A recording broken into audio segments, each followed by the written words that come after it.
আমার বিজনেস আইডিয়াটি হলো, আমার কাছে একটা টিনের ড্রাম আর কাগজের ঠোঙা থাকবে, আর আমি বিক্রি করব ঝালমুড়ি।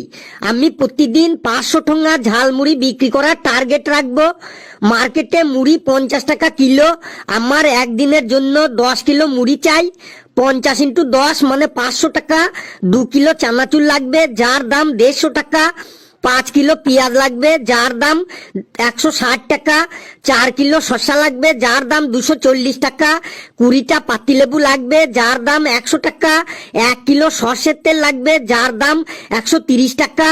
আর 5 কিলো কাঁচা লঙ্কা লাগবে, যার দাম 300 টাকা। আর কাগজের ঠোঙা লাগবে 500 পিস, যার দাম 100 টাকা। যদি আমি টোটাল ইনভেস্টমেন্ট দেখি, তাহলে আমার লাগবে মোট 500 plus 150 plus 160 plus 240 plus 100 plus 130 plus 300 plus 100, মোট 1680 টাকা। 1680 টাকা আমার বিজনেস স্টার্ট হয়ে যাবে। আর আমি এক ঠোঙা ঝালমুড়ি 25 টাকা করে বিক্রি করব। তাহলে 500 ঠোঙা ঝালমুড়ির দাম হবে 500 × 25 মানে 12,500 টাকা। এবার এই 12,500 থেকে যদি আমার ইনভেস্টমেন্ট বাদ দিই, তাহলে হবে 12,500 মাইনাস 1680 মানে 10,820 টাকা।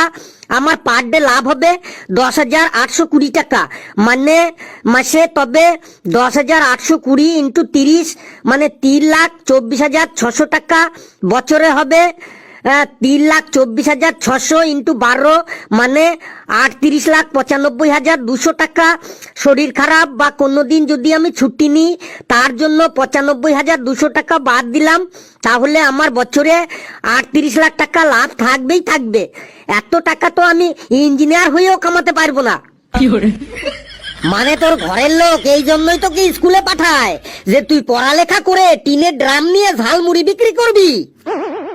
স্যার, কোন বিজনেসই ছোট্ট নয়, আর কর্মের থেকে বড় কোনো ধর্ম নেই।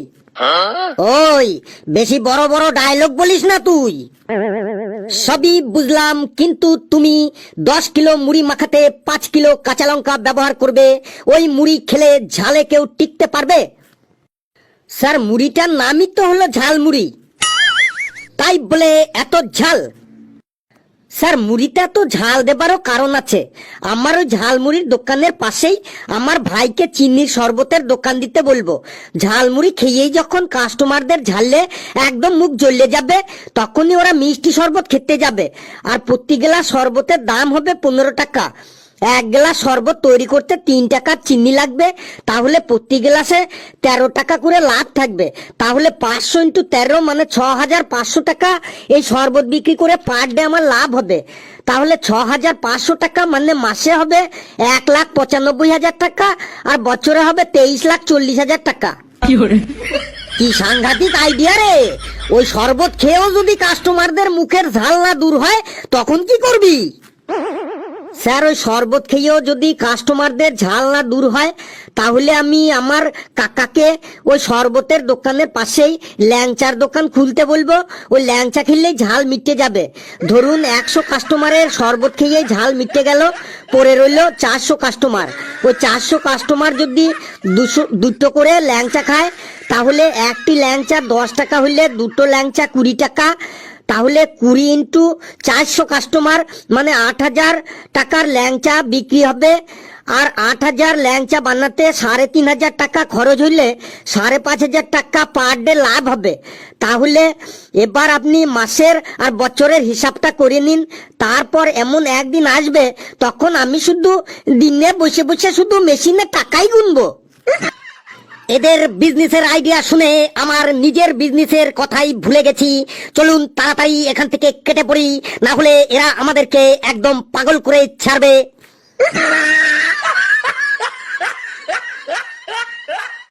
বন্ধুরা, ভিডিওটি কেমন লাগলো আপনারা কমেন্টসে জানাবেন। আর ভিডিওটি লাইক করবেন, শেয়ার করবেন যত খুশি, আর চ্যাটেই থাকবেন। আর হাসতে থাকুন, সুস্থ থাকুন। যত বেশি হাসবেন তত বেশি সুস্থ থাকবেন।